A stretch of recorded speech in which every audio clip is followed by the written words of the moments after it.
नमस्कार, सुप्रभात सभी मित्रों को। कल मैंने एक खबर चलाई थी कि बिहार को कैसे स्कूल के माध्यम से स्कूल के बच्चों के अंदर जहर फैला के सोसाइटी में एक अलग तरीके की नैरेटिव सेट कर बिहार को बराइच बनाने की कोशिश चल रही है। सांप्रदायिक तौर पे गांव-गांव में मुसलमानों के खिलाफ एक अलग तरीके का आक्रोश पैदा करने की कोशिश हो रही है। हमने उसके लिए हमने तीन खबर चलाई थी, तीन उदाहरण हमने दिया था। एक बेगूसराय का उदाहरण दिया था, एक मोतिहारी का और एक तुलौथू सासाराम का हमने उदाहरण दिया था। इन तीनों उदाहरणों के सहारे हमने शुक्रवार और रविवार को लेकर जो बंद का जो प्रावधान है उसको लेकर किस तरीके से शिक्षकों के अंदर कॉमनल भावनाएं जागृत की जा रही है, इन तमाम बिंदुओं पर हमने चर्चा की थी। और इस खबर के बाद जब मैंने ये खबर चलाई थी तो इस खबर के बाद सासाराम के पुलिस पदाधिकारियों से भी मेरी बात हुई और सासाराम के एसपी ने खुद इस मसले पर दिलचस्पी लेते हुए 12 घंटे के अंदर केस का सुपरविजन ही नहीं किया। उन्होंने छोटी बच्चियों का कोर्ट में बयान कराकर वो सत्य उजागर कर दिया जो उजागर करने के लिए बहुत कम लोग इस तरीके के हौसले वाले होते हैं। इतनी दिलेरी के साथ किसी भी चीज़ों का प्रवाह किए बगैर सासाराम एसपी ने जो काम किया है वाकई में उसकी तारीफ जितनी भी की जाए कम है, क्योंकि ये एक ऐसा सेंसिटिव मुद्दा था जिसमें स्कूल की बच्चियां अपने शिक्षकों पर आरोप लगा रही है कि हमको आई लव यू कहते हैं, हमारा गाल छूते हैं, हमें गलत तरीके से बैक टच करते हैं। इतना बड़ा आरोप लगा और उस आरोप में मालूम है कि पॉस्को एक्ट में मुकदमा होता है और उस एक्ट में जमानत तक नहीं मिलती है। केस भी हो गया, शिक्षक गिरफ्तार भी हो गए क्योंकि पुलिस के पास कोई दूसरा ऑप्शन नहीं था। शिक्षक की गिरफ्तारी भी हो गई और उस गिरफ्तारी के बाद महिला पुलिस अधिकारी को केस का सुपरविजन करने के लिए दिया गया। और जब वो महिला पुलिस पदाधिकारी उस स्कूल में पहुंची, बच्चियों से अलग अलग बात की, तो बच्ची ने कहा कि फलाना आदमी जो है हम लोगों को बहकाया था, कैसे से बोलना है। फिर बच्चियों के गार्जियन से उन्होंने बात की तो ये बातें धीरे धीरे खुलने शुरू हो गई कि नहीं, शिक्षक का इसमें कोई दोष नहीं है।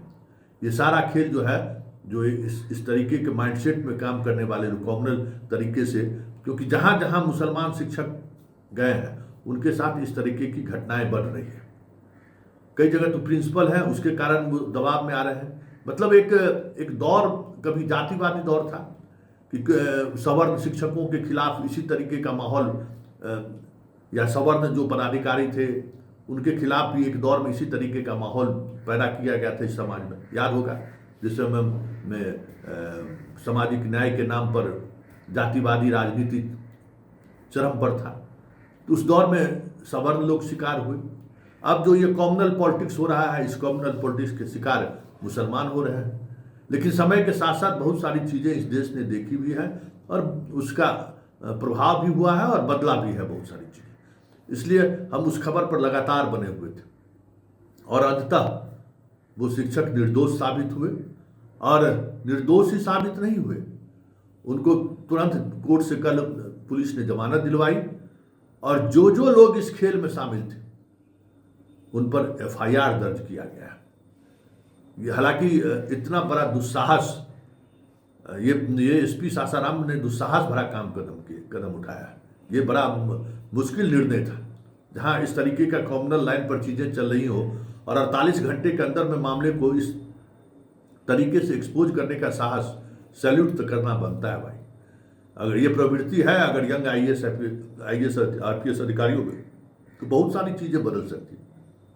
तो जरा उस दिन जो बच्चियां आरोप लगा रही थी, जरा उस आरोप को सुनिए और पूरे मामले में एसपी जो कह रहे हैं वो सुनिए। सब कुछ स्पष्टता के साथ सामने आ जाएगा कि कैसे समाज में एक खास नैरेटिव को बनाए रखने के लिए लोग घृणा की राजनीति कर रहे हैं, या यूं कहें घृणा की राजनीति किस हद तक कर रहे हैं, उसका इससे बेहतर उदाहरण और कुछ भी नहीं हो सकता। गलती होता था ना तो कहते थे ना कि तुम हमको लव यू बोलो, हम तुमको नहीं मारेंगे। बड़ी बड़ी अहमद तो मीडिया को भी बुलाएंगे, ऐसा नहीं है। अरे बोलने का मौका दीजिए कि यहाँ पे जो भी छोटे बच्चे लोगों को ये लोग बोलता है कि आई लव यू बोलो, ऐसे लिखो, ऐसे पढ़ो, है चुम्मा दो, ये लोग ये सब क्यों बोलते हैं अभद्र अभद्र बात छोटे बच्चे लोग। दिनांक 14 अक्टूबर 2024 को तिलौतू थाना अंतर्गत मध्य विद्यालय सनौरा में नाबालिग बच्चियों के साथ दुर्व्यवहार करने का मामला प्रकाश में आया था। इसमें घटना की गंभीरता को देखते हुए पॉक्सो की धाराओं के अंतर्गत प्राथमिकी दर्ज की एवं अग्रतर अनुसंधान किया गया। घटना की गंभीरता को देखते हुए श्रीमती वंदना, जो अपर पुलिस अधीक्षक कुंती के पदाधिकारी हैं, उनके द्वारा घटनास्थल का निरीक्षण करके जो पीड़ित बच्चियां हैं उनका बयान लिया गया एवं उनके परिजनों से भी घटना के संबंध में गहनता से पूछताछ की गई। उनके द्वारा जो वीडियो रिकॉर्डेड बयान लिया गया और पूछताछ की गई उसमें और घटना के दिन जो बातें सामने आई थी उसमें काफ़ी विरोधाभास पाया गया। इस विरोधाभास को देखते हुए और पॉक्सो की जो मानक प्रक्रिया है उसके अनुरूप पालन करते हुए जो पीड़ित बच्चियां हैं उनके परिजनों के समक्ष उनका बयान माननीय न्यायालय में बीएनएसएस की धारा 183 के अंतर्गत दर्ज कराया गया। पुलिस द्वारा लिए गए वीडियो रिकॉर्डेड बयान और माननीय न्यायालय में दिए गए बयान में समानता पाई गई, जिसमें बच्चियों द्वारा स्पष्ट रूप से बताया गया कि उन्हें डरा धमकाकर शिक्षक के विरुद्ध बयान देने के लिए मजबूर किया गया। स्कूल में बहुत सारे लोग पहुंचकर हंगामा किए, टीचर के साथ मारपीट की एवं बच्चियों को धमकाया कि इस तरह आपको कहना है ताकि शिक्षक को फंसाया जा सके। अभी तक के अनुसंधान में ये बात स्पष्ट हो गई है कि ये मामला झूठा है। बच्चियों के साथ किसी प्रकार का दुर्व्यवहार या अभद्रतापूर्ण व्यवहार नहीं किया गया है या स्थानीय विद्वेषपूर्ण भावना से प्रेरित होकर इस घटना को एक दूसरे तरह का रूप दिया गया जिसमें शिक्षक को फंसाने की साजिश की गई। घटना के अनुसंधान में कई वीडियो भी सामने आए हैं जिसमें टीचर के साथ मारपीट और धमकाने का स्पष्ट साक्ष्य। शिक्षक के बयान पर एक प्राथमिकी दर्ज की गई है जिसमें इस घटना से संबंधित लोगों को नामजद किया गया है। इस घटना में बच्चियों को डराने, धमकाने और शिक्षक को फंसाने की मंशा से जो कृत्य किया गया है उस संबंध में पुलिस द्वारा अनुसंधान कर कार्रवाई की जा रही है।